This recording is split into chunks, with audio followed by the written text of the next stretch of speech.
Bəziləri deyir ki, əgər sən birbaşa vasitəçidən istəsən, bu icma ilə şirkdir. Amma vasitəçiyə Allaha dua etməsini istəsən, vasitəçiyə desən ki, mənim üçün Allaha dua et, bu şirk deyil və ya ixtilaflıdır. Bu cümlə, bu ləfz öz-özlüyündə batildir. Əgər sən birbaşa vasitəçidən istəsən, bu artıq vasitəçi sifətini itirir. Artıq o ünvan olur.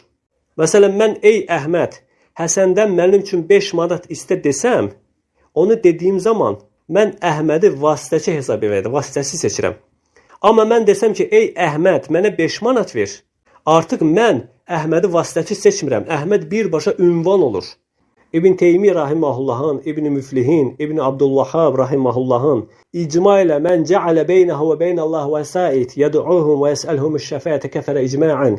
Kim özü ilə Allah arasında vasitəçilər tutar, onlara dua edər, onlardan şəfaət istəyərsə, icma ilə kafirdir. Dediyi icma budur. Dediyi icma məhz həmin icma budur ki, ondan Allaha dua etməsini istəmək.